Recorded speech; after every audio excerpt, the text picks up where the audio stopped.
just to share with us their observations on the world of design and business, and the need for these two to come together. Now, many of you who know me already will know that I had a background that began decades and decades ago at the RCA as a young student. Gosh, it was the two most pivotal years of my life, I think, in terms of changing actually the trajectory. I'd started as a young engineer at Imperial, was absolutely seduced by the creativity and what I saw at the Royal College of Art, and joined the RCA when I graduated from Imperial College, and that trajectory just changed everything. And so many decades later, here I am. But what happened in those intervening years was not just design, but it was design with business. And I think this is something that I just want to use this opportunity to share and convey with everyone. Because as a designer, I'm often reminded that we are trained to be really empathic with the users, the people that use the products or services that we create. Unfortunately, we're a lot less empathic with the businesses that we're working for, and understanding their business models, their needs, their strategy, their organizational structures, their capacity to deliver, the way that those designs that we come up with may actually create wholly new business models. And today, and particularly in service design, unless you are innovating the business model at the same time you're innovating the service, not waiting to do one and then crack on to do the second, but you're doing it together. If you don't understand and get business, you can't be a great designer. Similarly, if you're a business that is faced with the pandemic and what's happening to your organization, you're going to need to innovate. And innovate means not just technologically, not just in business terms, not just using design to sweeten the offer, but actually design to understand deeply the needs of the customers, the users, and really lead another level of innovation altogether. So our conversation today is very much around that topic, and we'd like lots of your questions as well to come in. So please use the chat line for that. And I'm going to ask Daniela, who's hosting today, just to moderate that a little and feed me the best questions, not the best questions, we'll try and cover everything. But anyway, I'm going to introduce first Pedro to give us his a little introduction to what you do, Pedro, at McKinsey, and then how you see the worlds of design and business together. And I've asked each of our contributors to just spend 5 minutes in conversation, 5 minutes just or so, we can go a little bit over, and then we'll have a conversation between all of us. So Pedro, over to you first. Okay, hello everybody, and thanks Nick. A pleasure being part of this group today. I think I'll start saying that, McKinsey is not automatically associated with design. And it's good to say that in the last 5 years, we grew from a handful of design contractors to, as Nick pointed out, a team of more than 450 designers globally. And as a designer, I find myself in a very kind of unique and privileged position, because I think I'm at the perfect place to experience that kind of convergency between business and design. We are exposed daily to kind of the world's largest organizations, kind of challenges from sustainability, climate change, health inequality, and then just how to keep businesses afloat, big and small. I have to say that our journey for designers at McKinsey has not been the easiest one, and still is not. I think I've realized a couple of years ago, when our team started to grow kind of significantly, how not equipped with the right toolkit we are as designers to, as Nick was saying, to understand businesses. And I'm not talking about, designers being able to kind of work on financial models or regression analysis, but I'm saying that, we as designers, we normally preach how good we are to kind of put ourselves in the shoes of users, of customers, of human beings. But I think we've been failing to put ourselves in the shoes of CEOs, to understand, businesses' priorities, business models, how they make money, what's their vision. And I think we have come a long way recently. I think we've seen a lot more of our designers interested in doing MBAs, for example. We've seen a massive kind of interest of the whole of McKinsey, or the traditional McKinsey, interested in what we do and understanding, customer behavior and how do we go about really understanding, human behavior, human attitudes. So that's this big kind of what I say, kind of noise at McKinsey about us kind of designer profiles. And our team ranges from service designers, UX, UI, design researchers. We also do product design, physical product design. And, so we work with a plethora of different types of businesses. And I think there's nothing more important for us designers to really start getting more equipped with that understanding about how businesses operate, especially now, which we're all kind of, in the middle of a crisis, which, it's a big social economic crisis, that the things that the type of innovation that we've been used to, in many ways, you have to change. They don't apply in the same way they did just a year ago. So businesses are really kind of just banging their heads around on how to get out of this. And I think we still in a privileged position to try to solve those problems.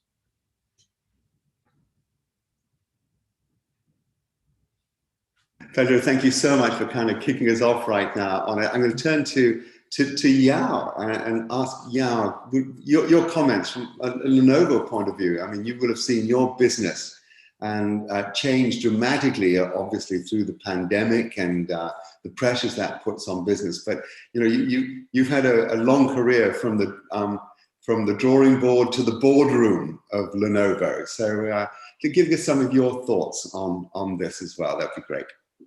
Yeah, thanks, Nick, and also I'm so happy and spend this time with everyone here. Let me introduce myself first. I worked for Lenovo almost 23 years. I think it's quite a long time, long journey. And before, I'm mainly focusing on the design team, the innovation design team. I as a chief designer. That is also, I changed my position. I tried to change my position from design leader into the business leader. The reason is just the topic, I think, is I want to find out the answer and how the relationship between design and business. So this is a very interesting start point, but I think this is why I'm here. I can share something, not just about the design, also it's about the relationship between design and business. So now I'm mainly focusing on the smart vertical industry, especially in the healthcare industry. So I'm very close to currently everybody paying attention. The topics is a pandemic. I mean, COVID-19. So I think first of all, for Lenovo, we are faced. So as everybody know, we are the IT device company driven before, but right now we are mainly device plus service driven. And I use this picture to behind me. It's the always remind me, also I want to share with everyone is our future is like, just find the right seed and seeing the process and growing up and change and getting better. I think for Lenovo, based on current situation, there was good and bad things there. I mean, for consumer area, we have a very good achievement for last year. I think reason is very natural, based on the natural response. I mean, people more spend time in the super scenario, is the home scenario. But our commercial areas definitely get this challenge. I mean, the company and the CEO, they're very sensitive to investment new on the future. So this is first one is good and bad together. And the other one is the small picture and bigger picture is always together. So we need someone had very Good response. I think, Danny, we might have to put everybody on mute. Somebody's baby, we hope you can look after them fine, but I'll pass back to Yao. Thank you. Okay, I will try to go more quickly and share with team what the current situation with the Lenovo. I mean, the other one is the small picture and the full picture is truly, make everyone a little bit headache. I mean, small picture is that you face the question or problem, with your daily life. I mean, and also we need to think about, bigger picture, how we can work together and to create some things new for our future. And I think the other one is the short term and long term.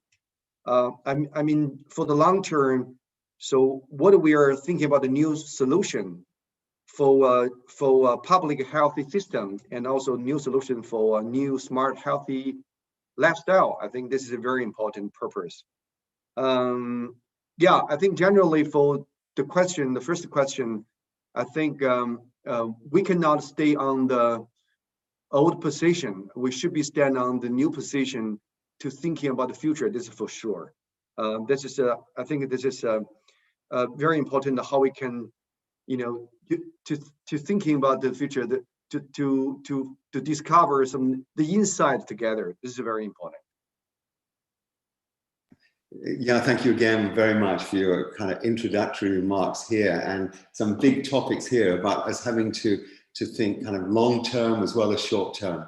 But then the implication of that, to be able to operate at a strategic level, thinking whether it's about healthcare and lifestyles, not just about the details of a product that might be just a component of such a system, but also to be thinking in terms of beyond just our daily lives, but looking at entire lifestyles. So I think this idea of the designer being able to operate at a lot of different levels, but businesses using design to help them have that vision too. Laura, can I turn to you now? You're immersed in the world of business. Obviously, you have a lot of different, you've seen and witnessed the value that design can bring to different businesses in London. But you, as a business leader, how would you see? Well, I'll leave it to you to explore that one a bit more, but take us into the business perspective on this. Thank you, Nick, and thank you so much for inviting me. It's wonderful to be here. I always find a room full of designers very intimidating because they're always the cleverest people. But I'm really looking forward to seeing the work in progress show as well after this session. So, as you said, Nick, I lead London and Partners, and we are the business growth and destination agency for London, which means that our job is to create economic growth in the city that is resilient and sustainable and inclusive. And so, of course, design is at the heart of what helps businesses to succeed, what makes businesses succeed. And I think, as many of you on the panel have said, this year has really highlighted the importance of that, because if at its heart design is about understanding what users or consumers need and want and how they feel, we've probably rarely had a year where that has changed so much and so quickly, where what people need has changed so fast and businesses have really had to catch up with that. So I think that's a really exciting time. I want to just make one point about the importance of place, and then I actually had two questions or challenges for this group of designers today. I think the importance of place in innovation is something that we think about a lot at London and Partners, and it's something that we've thought about a lot with you, Nick, and your team at the RCA, which is that innovation increasingly is not a process that happens within a company or within an organization. It's an open process that happens when ideas flow from organizations to with others, whether it's crowdsourcing, working with startups and scale-ups, working with universities, working with entrepreneurs. And that's very rooted in place and clusters and geography. And the wonderful thing about London is that we have these really vibrant communities and ecosystems who in normal times can bump into each other, meet each other by chance, and those amazing ideas and innovations spark from that. The challenge is when everyone is working remotely, how do you recreate those accidental connections, those organic things, those conversations that you never expected to happen?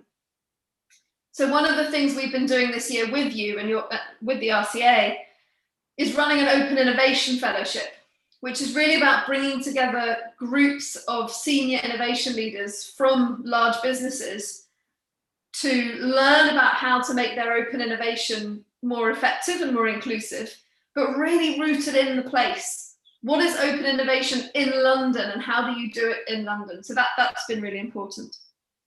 But I said I had two challenges for designers. The first is around time. And to your point about, Pedro, about being empathetic to the needs of the CEO, I think when we start talking about things like service design, people think, yeah, that's really great, but I don't really have time to go through that process now. Especially in a crisis, people need to do things very fast. And one of the things that really strikes me when I talk to business leaders, particularly in some sectors of the economy, is how short-term focused they are at the moment, because the external context is so uncertain. And I think the question is, how can design processes act at a speed that matches the speed at which businesses need to make decisions? So saying, oh, we're going to go away and do this whole big, user empathy, and we're going to have all these personas and la la la. A lot of CEOs say, no, I need a solution next week. Get on with it. And I think that's part of a challenge for the relevance of designers. How do you do it really fast in a crisis? The second challenge is about how we might be able to use the amazing skills of designers to redesign our economy. Because what we've seen with COVID is that in many ways our economy is not fit for purpose, in that we've seen huge structural inequalities. It's not been designed to the point of designing around the needs of users. Our economy is not designed around the needs of many disadvantaged groups, from the way we do contracts to the way we hire, the way we train people, career progression, the way we structure the workplace and the working day. These are all design questions. And I think it would be wonderful to see how designers could be part of how we reimagine our economy post-COVID. So there we are. There are my two challenges for designers: how to be fast and how to help us to rebuild the economy better. Nick, back to you. Laura, thank you so much for also kind of kicking off our conversation with two very profound questions. As you say, there is a kind of urgency of speed, and often many of the processes that we turn to are ones which, we pride ourselves on the thoughtfulness of the research and the robustness of that before racing to a proposition. But making sure that with the cycle time of reaching a solution and the cycle time of business needs, I think is such a profound one for us to wrestle with. And I think then this other really big question that you raise as well, which implicit in it is, what are the limits for what we design? And should we be using design to address an economy that doesn't seem fit for purpose? And structures within that economy, social constructs that again are not fit for purpose. Now, those are massive issues, of which I'm sure in a moment we'll get some views on. The question I was going to throw to you all, just to get a very quick view of it, is Laura, you touched on it there when you said that for many businesses it's really survival mode right now, or an enormous opportunity has opened up which they need to seize.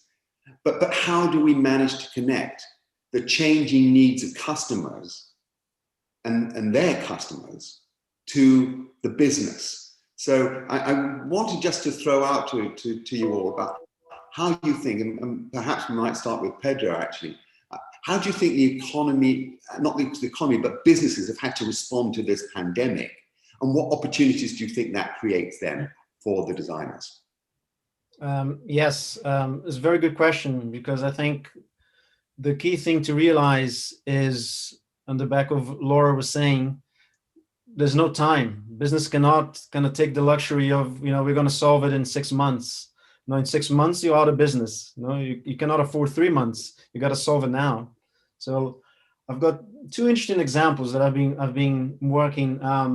One is on healthcare, and we've been working in one of the kind of most kind of deprived kind of areas of the UK, and we're doing a piece of digital strategy, and we realized the people we're trying to connect, they don't have internet access, they don't have smartphones, and a lot of them don't speak English, and businesses are failing to connect, to understand what potential how they could engage with these people, especially now in the pandemic, where there's all this kind of isolation dilemma, and we realized that the way to connect to these people is through kind of their local community pharmacies, because the people working on pharmacies, a lot of them were from these kind of communities and knew these people and knew the kind of the key problems. So we came up with a whole different kind of strategy that goes through these communities, right? These community pharmacies, and the role of these community pharmacies to be able to address and connect and engage and understand how these people are feeling through this. And then the other thing, which is I'm sure you all kind of experienced this, which is the question around kind of fulfillment and delivery, which all companies are going through this crisis and trying to do something better, do something different. If you think about supermarkets now, their grocery, how their delivery has increased in the last year, and there's no way they can fulfill all these orders, and customers are turning away because they cannot get a delivery slot that suits them, right? So these companies are having to think differently how they're gonna change their operating model to be able to fulfill this new kind of demand. And we've been at the heart of thinking with some of these organizations, which has been fantastic. But the problem is for designers is we do not have the time, so we cannot follow our normal process of discovery, of ethnographic research, and so we need to also change the way that we engage with organizations to be able to come up with a kind of co-creation solution. And it's all been a learning curve for all of us. But I like to emphasize the fact that we're still kind of, although we need to learn fast how to be more empathetic towards businesses, we're still in the best position to understand kind of changing behavior and be able to quickly adapt to this new norm. So I think it's a great time to be a designer at the moment, although it's the pressure it's immense. Yeah. Clearly you will have a very much, again, like Pedro, a kind of global perspective, as you work with design centers all over the world, leading those for Lenovo. But again, coming back to the pandemic and what emerges from it, how do you see that changing business? I think first of all, I think we need a quick response. How was the new requirement? For example, we are doing two projects that's focusing on two areas and two scenarios. First one is that we are focusing on developing the new smart medical operation system for hospital.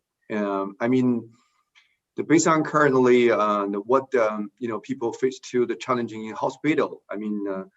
It's a lot of requirement is coming from how to get the help, how to help them, and to a high efficiency, and also meet their requirement for the safety issues. And the other one is that we do other new device, and for leverage the UV lighting, and to help people to make sure any stuff, whatever is delivery or other things is safe after you got it, and also you don't need to really use other a lot of liquids and to clean everything. So there's two things for two scenario. One is for 2B scenario, other one is for 2C scenario. But generally, I think for design and also for Lenovo business, I think it's a very interesting. For my understanding is that each one companies before we have very sharp weapon in our hand is the data driven. We leverage the data. We make decisions based on the data. But I think in the future, as a CEO and a manager, we should tell ourselves, you want to make a decision by data, take 6 months, or you want to make a decision just based on you trust the designer, you trust the people who have very have a very thinking structure, thinking mode, and to find the right inside information for you. I mean, this is one thing. Other one, I think for me, business model and the design, service design, and others, the product. I think this is part of the new interface. I think if we are set up the goal and the same target and the same question and the same challenge with business team together, I think we can definitely shake hand and we can work as one team together. But generally, I think currently what we need to find a solution. I think Laura have a very good question there, and Pedro have very good answer. For me, from other angle is we need to build a new relationship for the trust. I mean, right now, for right now, I mean, we are communication based on the computer, camera, and the new sensor.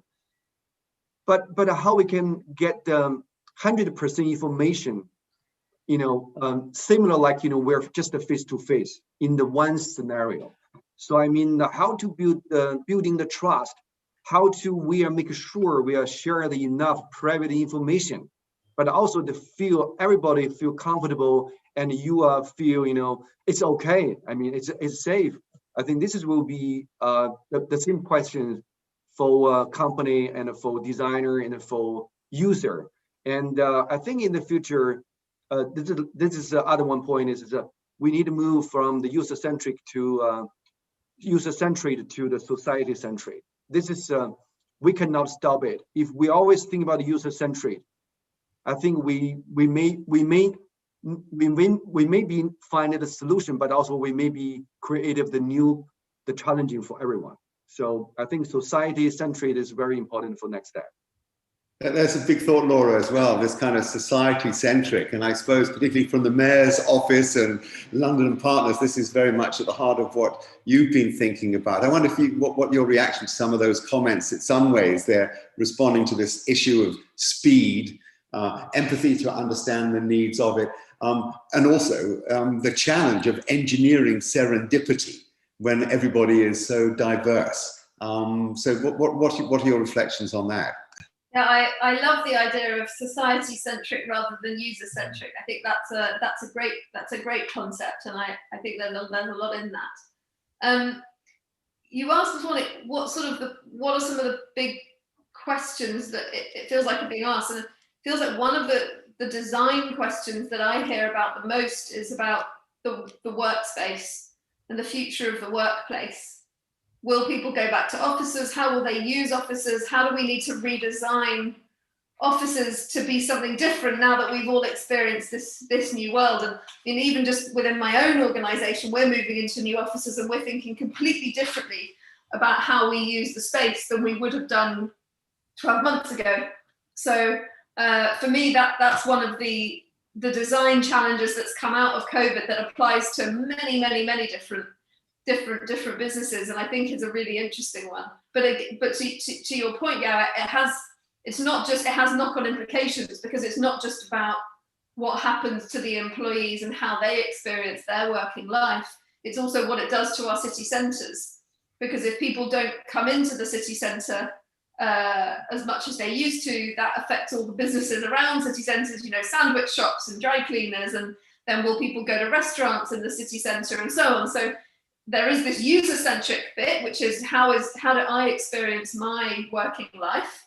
And then there's the society-centric, which is how do all the aggregate of all of those choices affect, might have unintended consequences. So for me, that's one of the big ones.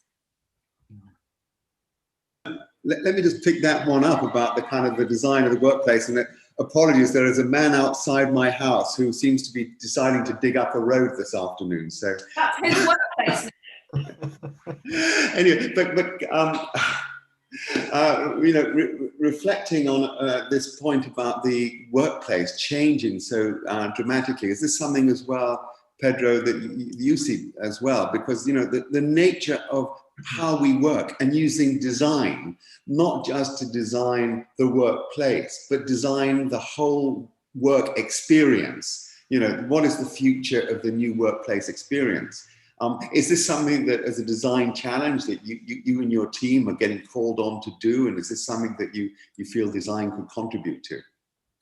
Absolutely. I think, I mean, it was yesterday, I just decided to kind of decline a Zoom call and just give someone a call on the phone.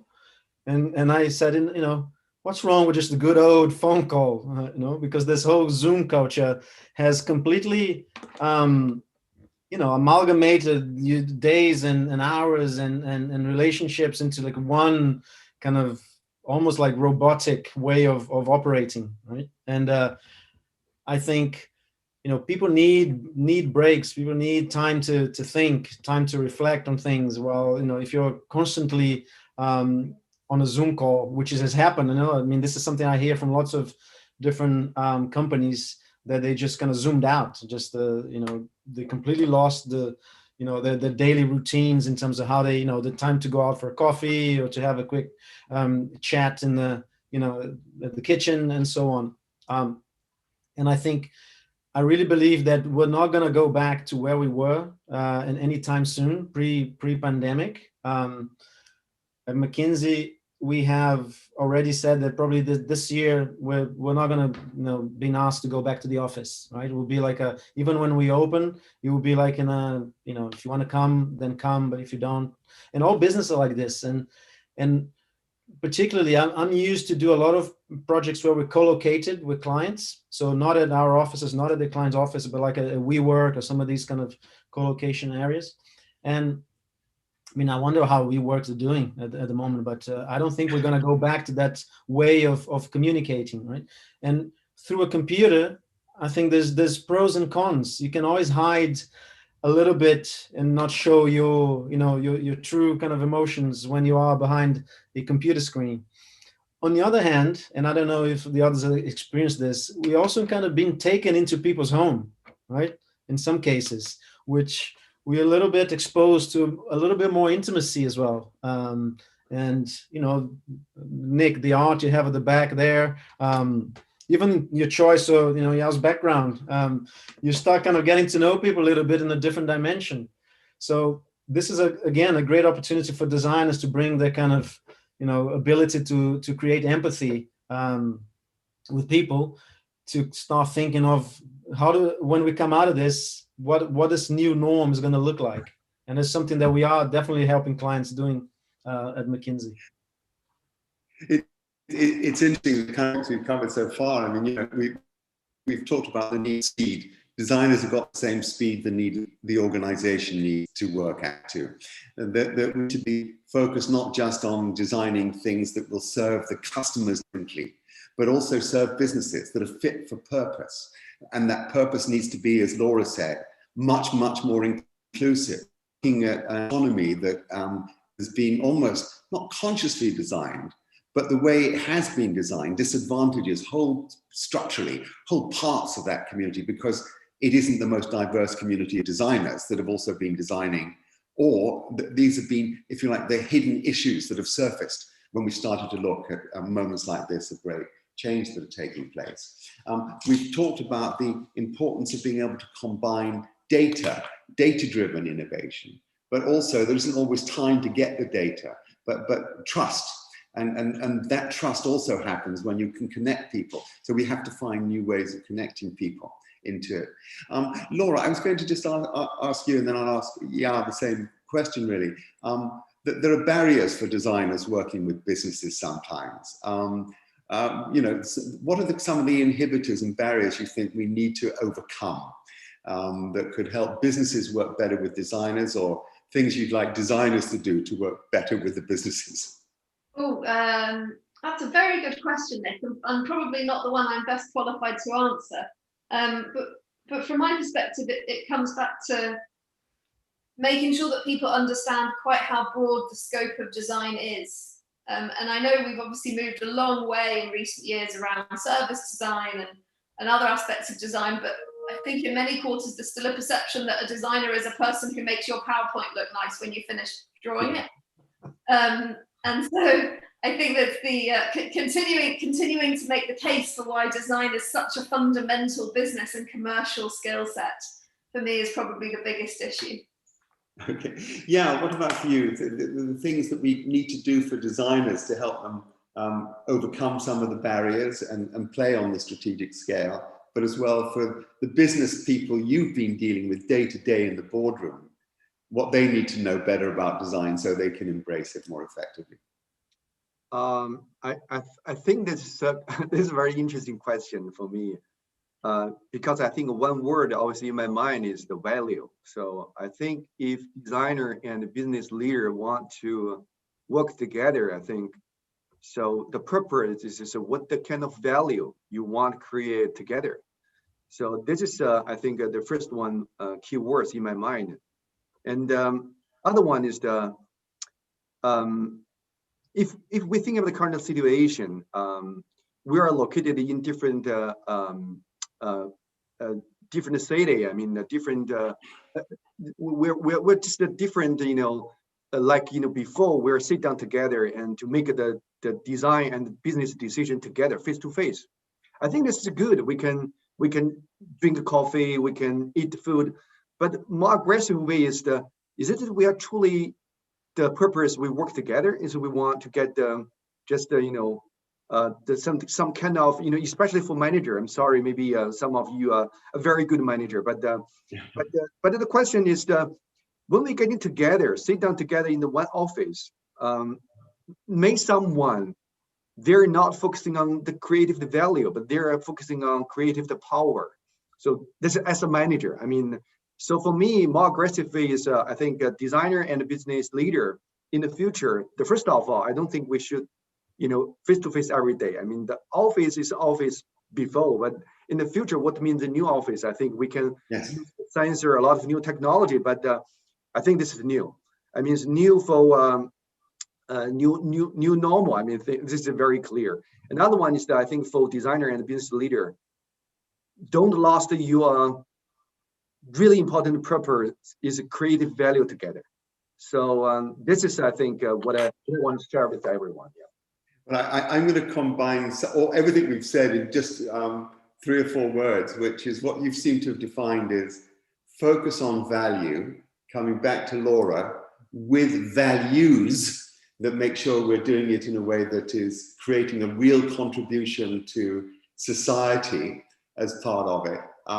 As well, and as diverse as possible, and finding ways of bringing these groups together. So I think the kind of values and value-led design, I think, is where we seem to be getting on this conversation. Now, whilst we've been talking, some questions have been coming in from our audience, and I would urge you just to quickly add to these ones. Some of you will be seeing those. Sarah wrote about how can we shift from a pure creative to a more business-oriented mentality and find the right balance between users' needs and economic sustainability. Sarah, I'm going to give you a very quick answer on that one, personally, which is that we've got a lot of London Business School students who've also joined this call today. And I think you will know that you have the opportunity to work very closely with the MBA students, both at London Business School and some MBA students at Imperial, which is, I'm going to say just across the road, but across the road has a whole new meaning now in today's world. So I think I'm just going to leave that one with that answer for the moment. But let me just pick up a couple of the other ones. And I'm going to go straight to Luis's question and ask for your reflections on it, which is, thinking of solutions in a society-centric way means we need to be willing to change a lot. It's an antithesis trying to adapt to the pre-pandemic way of business and living. So let me paraphrase that in my view. We're not going to turn the clock back. In fact, I think this is, as Arundhati Roy described in that marvelous article she wrote for the Financial Times in February, that, you know, the pandemic presents a portal, and we don't want to dread the carcasses of our dead ideas through that portal, but to imagine a whole new world. And I think this is important because we have to do this both in the way we work, as well as in the things that we design for. So I'd be interested in all of your comments on this one. So Laura, do you want to comment on this one? Or maybe I should just say, would anyone like to comment on this one? I mean, others, please feel free to dive in if you have burning thoughts on it. I think from my point of view that there'll always be a mixture of evolution and revolution, but I think in some sectors of the economy and society we are in a position where we can genuinely start from scratch. So to take an example, in the visitor economy, we are pretty much in a situation now in the UK where international tourism is zero. That's kind of never happened. So when we open up again, we'll be starting really from rebuilding that economy from the very beginning. And that is an opportunity to potentially radically change the way it works. Well, obviously there are other things which have kept going with some minor changes, and there we're probably not looking at anything so drastic. So I think it's a really good question. I think it's probably contextual. That's a really, really interesting and really good answer, if you don't mind me saying, Laura, in that, you know, there are whole sectors, as you say, which will be reawakened, but what they wake up to is a whole new world. And it's an opportunity for people who wish to be really disruptive, not to try and turn the clock back to what it was, but use this moment to go on to do something else completely differently. Can I add one thing to that, Nick, which is, I think, when we put this kind of society-centric lens that we've been talking about, and one of the things that have been augmented and just getting brought to life, for example, since the pandemic start, is just the gap in health inequality in this country, for example, right? Which almost seems to be kind of swept under the carpet, or it wasn't a big topic as to the forefront of a lot of the conversations right now.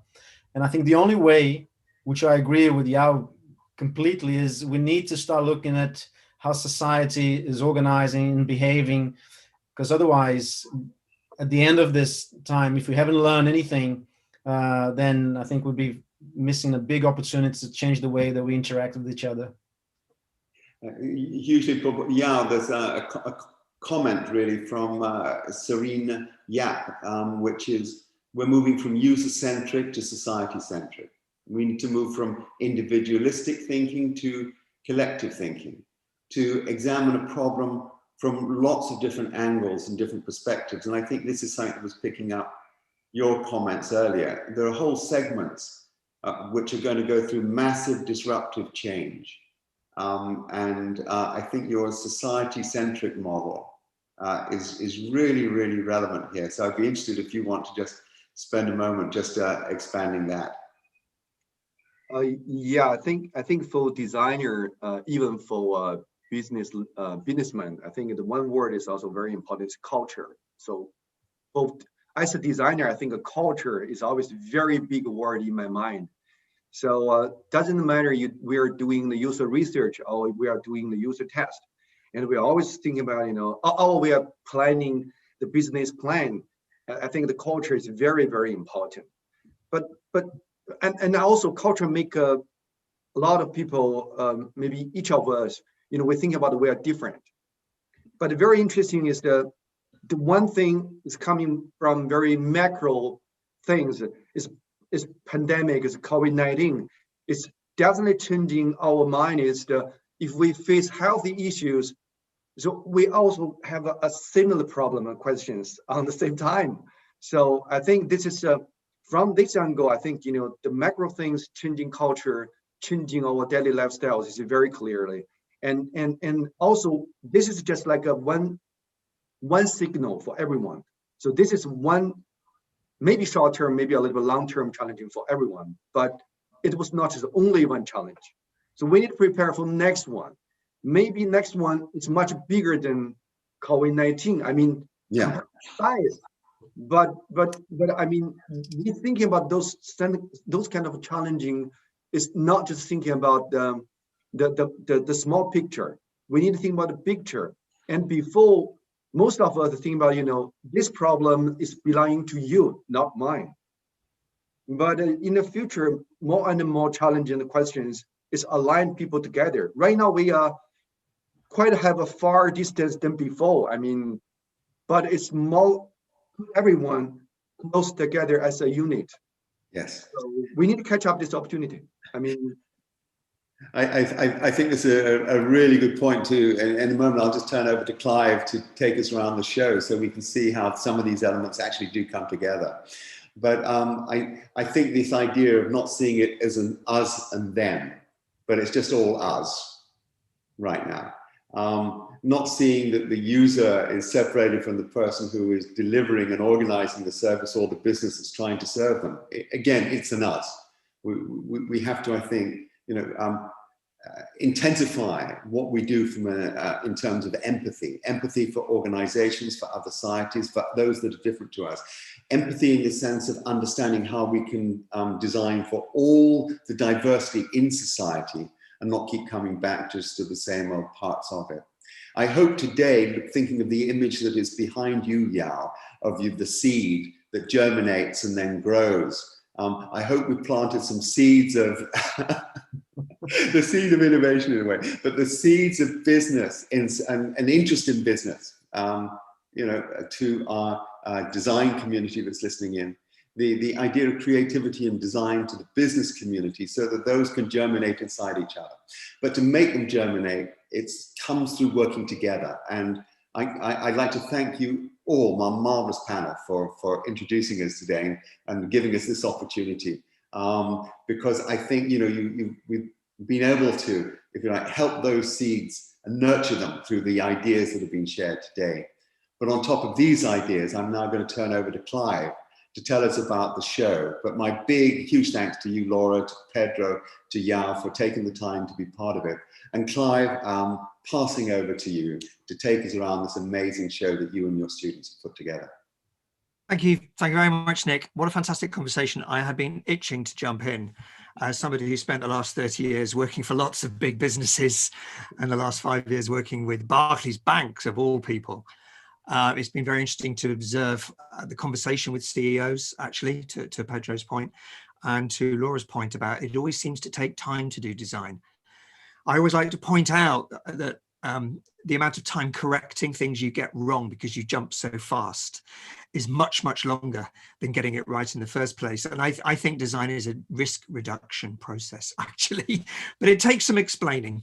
But let's move on to the celebration and the positive collaboration between businesses and organizations and these fantastic students. I've got a very quick shop window that I'm going to share with you all about this marvelous WiP show, which we are calling Generation Regeneration.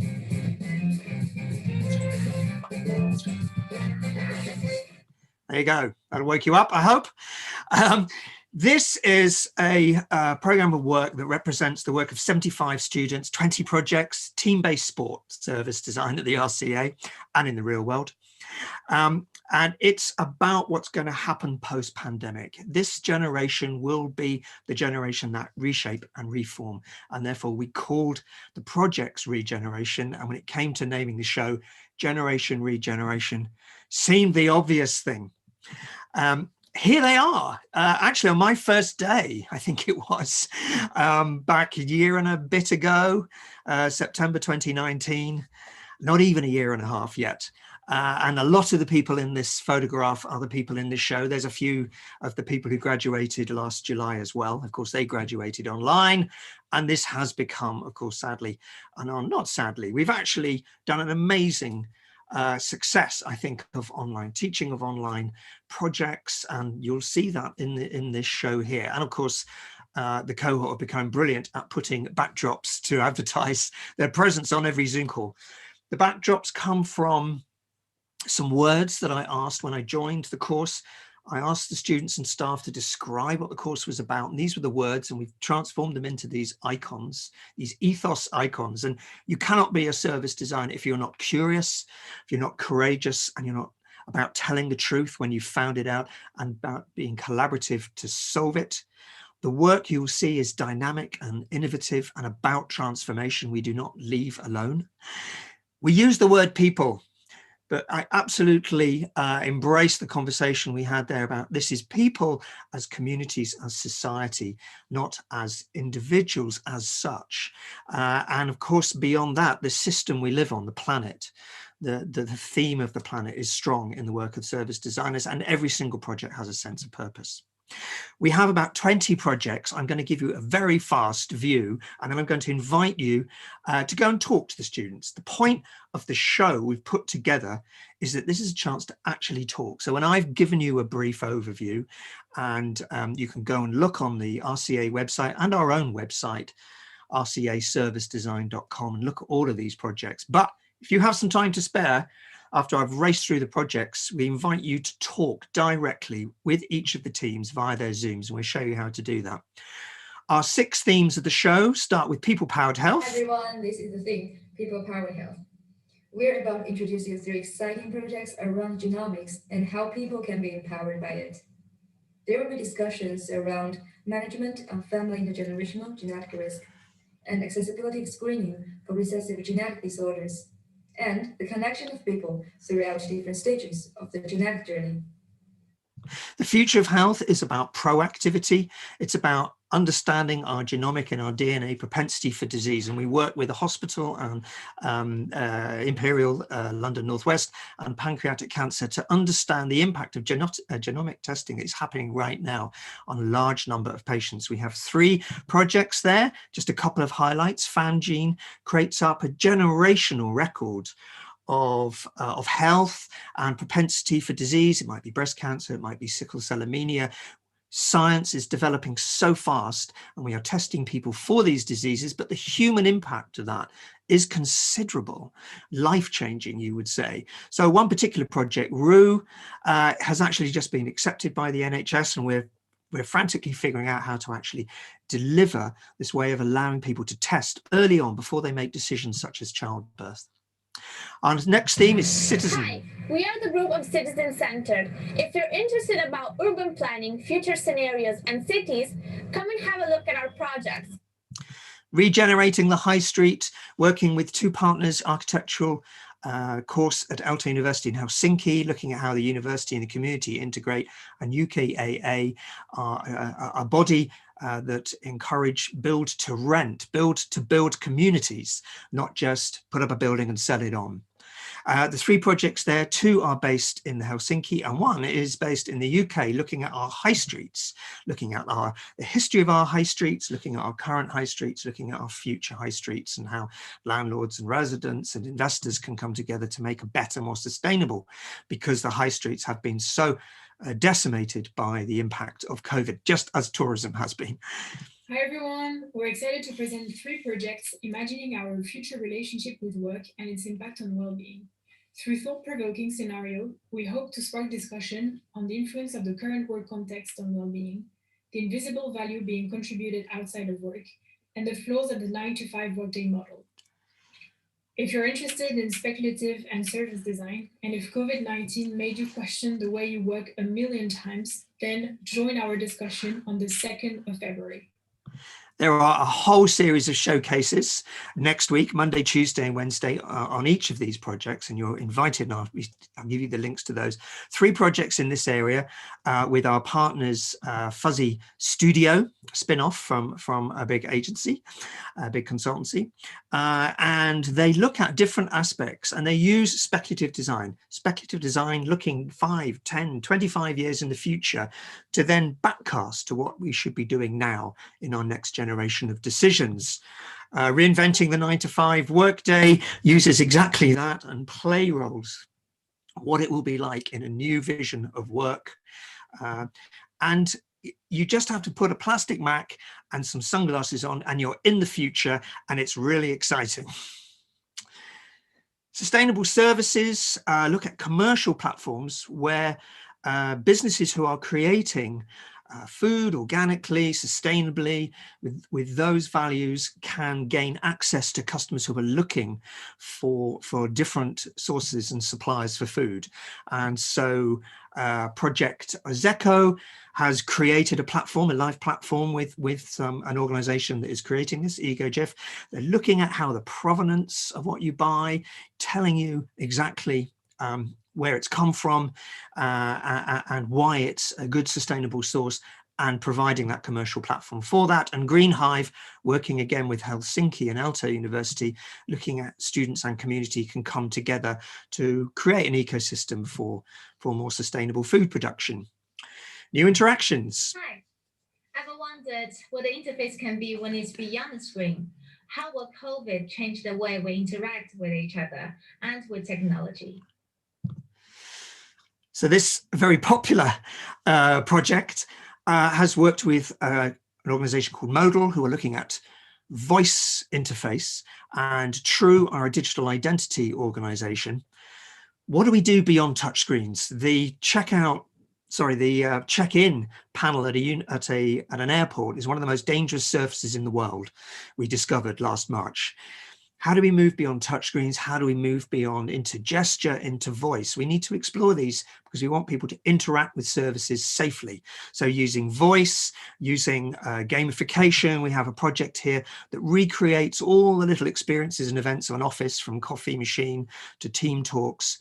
And this other project, Zoo, creates a gamification of the environment around us through audio and device interactions, so that we can have completely different games and interactions with our friends and social networks through audio. Hello everyone, we are the Social Resilience and Impact team.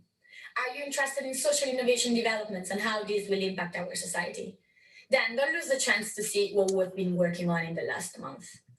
We will be mainly explore the challenging WiP problems, new participatory processes, AI policy prototyping, inclusivity in regulation, and lastly, platforms for student well-being. There's a lot going on, and if you want to know more, come to our talk on the 2nd of February from 1 to 2:30 p.m. See you there. There certainly is a lot going on. And again, a whole bunch of people we've been working with. Open Loop, our Facebook's AI ethical team. Fair by Design is aimed at reducing the poverty premium, and United Nations Development Programme, of course, is well known to us all. One particular project I'm just going to highlight before we move on to the students themselves. This toolkit, For You, With You, was I think one of the first projects I've seen where we worked with regulators. We worked with the Financial Conduct Authority, we worked with Ofgem, and analysed the impact of regulation, the unmeant impact. Poverty premium is well known, but working directly with regulators and bringing a much more inclusive view of who they're working for, who their regulations will impact on, has already had an impact. So 2 or 3 of these projects, RU in healthcare and this project as well, I think we can say are already having an impact. Generation, regeneration, that's what we're about. These are visions of a future that are coming and that we will be a part of creating. The showcases, as I said, on the next few days, our website, rcaservicedesign.com, has all the links to these. I'm very proud of the work of the students. We are looking to the future, and we just hope that both businesses and societal organizations and governments of every type will take note of what these students are doing. So we have a website, as I say, here it is. I'm going to make sure you can see that if I just share the website. Here we go. There you go. Hopefully you can all see that. So we are going to, I'm going to put a link into the chat right now. I hope this is going to work. If I can see the chat, hold on a sec. Okay, just put it there. Have you put it there, Danny? Great, thanks very much. If you link on that, you go through to this page and you will see all the projects there. What I would like to ask you to do, indeed what I would challenge you to do, is to click, have a look through these projects and click on Connect Now, because that will connect you to a live Zoom room with the password 400000, and our students will be there. And the minute they hear the ping of their Zoom room or see their email go, they'll be with you, and you can talk to them directly. And if you talk to them for 10, 15 minutes, come back or go back to this page if you keep it on your browser and talk to another project. I challenge you to talk to 3 projects if you've got time. It's a Friday afternoon. I'm sure everyone's finished for now. You've been inspired by a fantastic talk, but we'd really love you to imagine this is as close as we can get to a physical show where we can actually talk to students to see what they've done. This has been, you've all got that link, I hope. I'm going to stop sharing now and thank Nick and everybody and Laura and Pedro and Yale for taking part in this absolutely fascinating conversation. Those of you who want to stay on and ask more questions, I guess you can do, but we encourage you to go and talk to those students now and take a look at those projects. There's so much to say about the link of design into business and how we go forward. And all I can say is that I'm looking forward to going forward with this cohort 2021 Generation Regeneration. Thanks for your time, everybody. Thank you, Clive. It's just been absolutely brilliant. I just have loved every moment of today. And huge thanks to not just our panelists today, who've done a great job, but to Benedetta and Danny, who did so much organization for this, but also to your students. I had a chance to go through the link. And I just think, you and your team and this wonderful cohort have taken service design onto a whole new level. So I would add my encouragement to everyone who's on this call to explore this today, join the talks next week as part of it, and celebrate the talent of these amazing people. I was going to say young people, but not all our students are terribly young these days, but but these marvelous students and the wonderful faculty that you have at Service Design. So thanks ever so much, Clive. Thanks, everyone. And I'm going to dive into that room too. Thanks very much, Nick. Thanks, everybody. You, bye. Thank you very much. It's Pedro. See you soon. See you soon, Clive.